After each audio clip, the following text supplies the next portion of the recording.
여성가족부 폐지가 여성부 폐지는 왜 계속 얘기할까요? 정말 여성부가 폐지가 돼야 돼서 일단 윤석열 후보는 기울기를 잘 몰라요. 이재명 후보 같은 경우에는 왜 이런지 모르겠는데 진짜 이분은 궁금해요. 뭔데? 지네가 망했으니까 이제 우리는 무조건 된다. 무조건 될 거니까 너도 한 자리 하고 너도 한 자리 하고. 민주당 윤석열 대 국민의힘 이재명.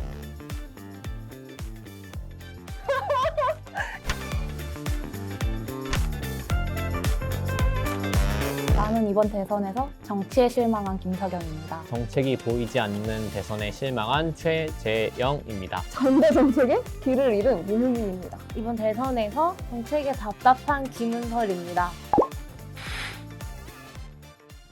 이게 됐구나. 사진을 되게 정성스럽게 정리했어요.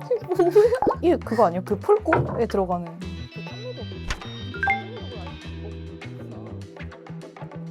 선택을 힘들게 했던 후보나 정당을 4개를 다주려면 이렇게 되는 거예요.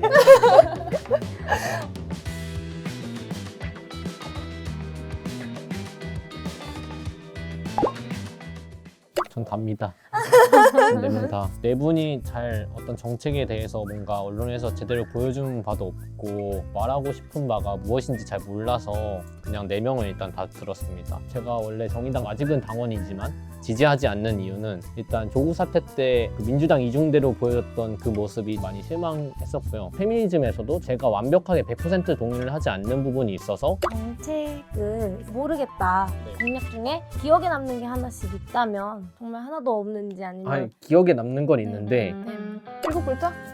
그건 정말 기억에 남네요. 인상적이야. 그건 너무 동의하는 바도 아니고 뭐 부정하는 바도 아니고 그냥 기억에 남는다? 그것이 갖고 온 파장이 너무 커서 기억에 남는다. 혹시 제가 이어가도 돼요? 네. 아니 이 말이 너무 맞는 게 지금 공약을 모르잖아요. 지금 7글자밖에 모르잖아요. 네, 그쵸. 차별금지법도 다 했죠? 이거 말고 입장이 없잖아요. 전 이게 토론이 없어서라고 생각하거든요. 왜 2명 뽑았냐면 그러니까 이 둘이 너무 얘기가 많이 나와요. 근데 이 둘이 계속 갈등을 조장하고 계속 갈라치기 하니까 이 둘만 언론에 나와요. 그러니까 못 고르겠어요. 오히려 더. 여성가족 폐지 던져놓고 일주일을 떠들고 김건희 녹취록 가지고 일주일을 떠드니까 저희가 궁금한 건 그게 아니거든요. 선명하게 항상 투표를 하면 고르는 편이었는데 이익을 대변하는 걸 떠나서 나를 대변해줄 후보 자체가 거대 양당에 없는 거죠. 좀 궁금했던 게 여성가족부 폐지가 20대 여성의 이익과 관련된 부분이 있다고 생각이 드는지 아니면 사상적인 측면에서 지지를 하는지 전 이게 좀 궁금하거든요. 제가 부처 폐지론에 좀 관심이 많은데 통일부 부처 폐지론 지난해 7월에 나왔지만 금세 들어갔잖아요. 남북협력부로 바꾸겠다 이런 얘기만 나오고 있잖아요.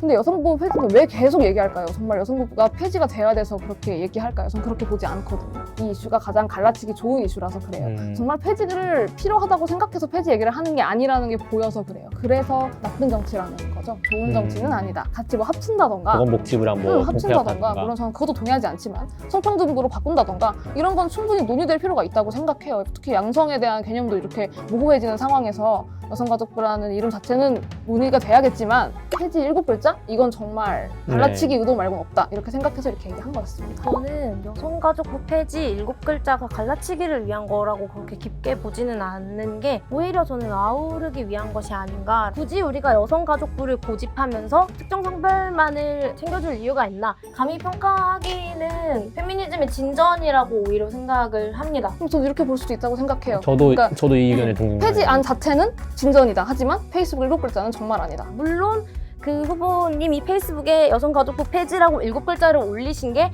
이 정도까지 생각을 하시고 말씀하신 건지는 저는 잘 모르겠어요. 그런데 방향성만 놓고 보았을 때는 그런 방향성을 추구하는 것도 나쁘지 않지 않을까. 맞아요. 저 이거만 얘기할게요. 방향성 너무 동의하는데 이건 이재명 후보가 한 말로 대체하자면 그래서 대안이 뭔데 7글자로 올린 건지 그건 진짜 궁금합니다. 7글자 그 짧게 키워딩하는 게 약간 지금 국민의힘 선거 캠페인 중 하나인 것 같아요. 맞아요. 사실 모두가 정치와 정책의 전문가일 필요는 없잖아요. 전문가가 아닌 이들에게도 설득력 있게 다가가야 하는 것이고 짧게 공약을 내보는 게 좋은 전략이지 않나. 근데 이렇게 여성가족부 폐지 얘기 하나 가지고 이렇게 오래 얘기하는 거 보면 건강한 토론. 네. 서경 씨. 너무 궁금해. 저는 더불어민주당을 뽑았어요. 현 정권이라서 뽑았어요. 저는 청소년 기후행동이라는 단체에서 현재까지 활동을 하고 있고 현 정부에 실망을 굉장히 많이 했어요. 신약인 그런 정책들을 여전히 우리는 계속 시행 중에 있고 막아보려고 해도 이전 정부에서 시행을 했던 거라서 우리가 막을 수 없다.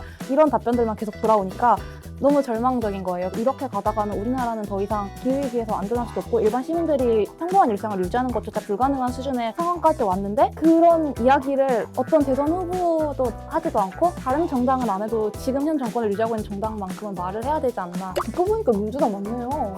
이렇게 의석수가 그렇게 많은데 왜 아무것도 못하지 맨날? 후보의 지금 정책과 공약에 대해서 어떻게 생각하십니까? 어디부터 얘기해드릴까요? 4개만 얘기해드릴까요? 되게 절망적이에요. 일단 윤석열 후보는 기후위기를 잘 몰라요. 실제로는 어떤지 모르겠는데 저희 정책 질의서 답변서에는 말의 모순이 너무 많아요. 탄소를 배출하는 산업을 하면 안 된다라고 해서 그 가치에 동의하고 사회적 전환이 일어나가겠다라고 말을 하지만 실제 탄소를 줄이는 과정에서는 전력 수급이 안정이 되면 그때 생각해보겠다. 국민의당 같은 경우에 안철수 후보는 아무래도 이과적인 그런 지식을 굉장히 어필을 많이 하시는 분이잖아요. 신기술에 대해서 많이 어필을 하세요. 그런 기술적 발전도 우리나라에는 정말 큰 역량이고 큰 가치이긴 한데 문제는 기후위기는 그것만 가지고 오는 지금 당장은 해결하기가 조금 어려운 부분이 많죠. 자연재해가 많이 일어나서 먹을 게 사라지고 농사가 망하고 또는 화력발전소에서 일하는 사람들은 일자리를 잃어버리고 이런 상황들이 올 건데 그걸 과학기술을 가지고 해결할 수는 없잖아요. 그에 대한 대안이 뭐가 있냐라고 하면 전혀 없는 상황이라서 부족하고 많이 위험하다? 이재명 후보 같은 경우에는 왜 이런지 모르겠는데 진짜 이분은 궁금해. 뭔데? 진짜 별거 없거든요? 별거 없는 게 문제예요. 현 정부의 안을 아무래도 계승을 많이 하시죠. 그러다 보니까 2030년까지 40%를 감축을 하겠다, 그 이상을 하겠다, 노력을 하겠다라고 하는데 그 외에 뭐가 없어요. 이번 공약에 공항, 신공항이 5개가 들어가 있어요. 산업계를 대변하겠다는 입장도 아니고 시민들의 이야기나 어떤 환경단체에 신경을 쓰겠다 이런 입장도 아니라서 파악하기가 너무 어려워요. 정의당은 그나마 민주당보다는 더 나은 공약을 제시하긴 해요. 상대적으로 나타나는 건데 정의당이 어필하는 그거 하나밖에 없거든요. 우리가 그래도 다른 애들보단 낫다고 해서 이분이 절대적으로 괜찮은 게 아니거든요. 그래서 누구도 지금으로서는 기후위기를 막을 수 있는 대통령이 한 명도 없다. 그래서 누구도 지지하기가 어렵다. 고민이 된 주된 원인이 국민의힘과 더불어민주당에 대한 실망을 국민의힘이 충분하게 반영을 못하고 있다. 우리가 어떻게 개혁을 하겠어? 라고 말하기보다는 쟤네가 망했으니까 이제 우리는 무조건 된다. 선대위도 크게 꾸리고 무조건 될 거니까 너도 한 자리 하고 너도 한 자리 하고 너무 오만한 것이 아닌가. 대한민국을 살아가는 20대 여성으로서 또 먹고 살 길도 찾아가야 되고 저는 결혼도 하고 싶고 아이도 키우고 싶은데 당장 제 위치에서 할 수 있는 게 많이 없더라고요. 지난해 이제 보궐선거에서 오세훈 시장과 박형준 시장님이 당선됐던 것은 어느 정도 그 정도 배경이 있는 것 같아서 실망감을 안아줄 수 있으면 좋겠는데 그런 부분을 보이지 못했고 그래서 사실은 국민의힘은 온전하게 지지하지는 못하는 것 같아요. 이렇게 20대가 모여도 굉장히 다양한 스펙트럼, 지금 자체 타겟팅은 특정 성별, 특정 나이대를 포집을 하고 있는데 그럼 이런 부분에 대해서는 좀 어떻게 생각을 하고 있는지 좀 궁금해요.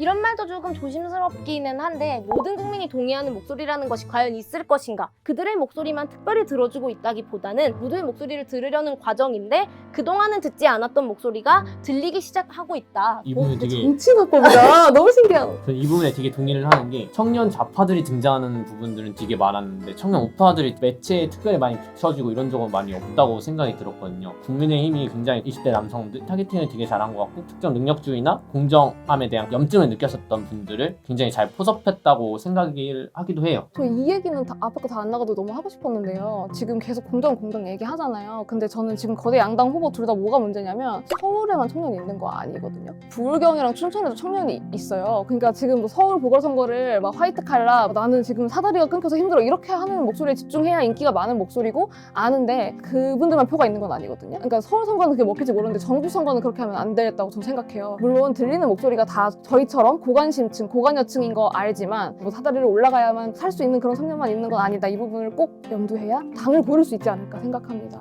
당 지도부가 이런 걸 보려나. 그래도 미디어 담당자는 보지 않을까요? 반찬은 7가지나 되는데 먹을 게 없다. 오. 딱 오셨네. 뭐야? 저 똥막 카레에서 영감을 그러지 않았으면 좋겠어요. 많이 힘들었구나. 1등만 중요한가요? 이렇게. 대장동 일이 노동자 일보다 내일이라고 생각하시는 것 같아요, 모두가. 근데 사실은 아닐 수도 있다. 재미없는 얘기를 할 때도 우리가 들어야 된다. 이래서 1등만 중요한가요? 라고 했습니다. 말인 거 아닐까요? 여론 중에서 맨날 2개가 다르고. 내 삶을 지켜줘. 맞아. 그거 하나만 생각을 해주면 정말 좋을 것 같아요. 시민들은 사실 저 같은 경우만 해도 지금 당장 내 앞날이 좀 더 중요한 사람이고 내 이익을 좀 더 우선시하겠죠. 근데 대통령은 그래서는 안 된다고 생각을 하거든요. 생활 밀착형 공약 이런 거 되게 많이 나오는데 저는 그거 안 했으면 좋겠거든요. 좀 더 그 책임을 잘 생각을 해줬으면 좋겠어요. 지금 당신들이 대변해야 할 사람들이 누군지. 결국 우리 뒤에 있는 것이 아니라 우리 앞을 보자는 거잖아요. 내 삶이 안전해질 수 있는지, 기후가 안전해질 수 있는지 이런 것들을 좀 고민하는 선거가 됐으면 좋겠습니다. 여러분 그래서 투표하실 건가요? 네. 네, 투표는 합니다. 투표는 해야지. 기권 날지라도 투표는 합니다. 아니 하죠 당연히. 그런데 이렇게 열심히 준비해 주시고. 너무 재밌었습니다. 이런 자리가 너무 어려운 것 같아요. 지금 점점 비대면 사회가 돼가면서 익명성이 숨어서 정말 혐오의 움직임, 상대방에 대해서 그냥 너는 그냥 아예 틀렸어 라고 주장하는 사람들이 너무 많은 것 같아요. 그런 부분들이 없이 이렇게 토론하는 장이 필요하고 그래서 너무 이런 자리가 많이 필요하지 않나. 그래서 너무 좋았다고 말을 꼭 하고 싶었습니다.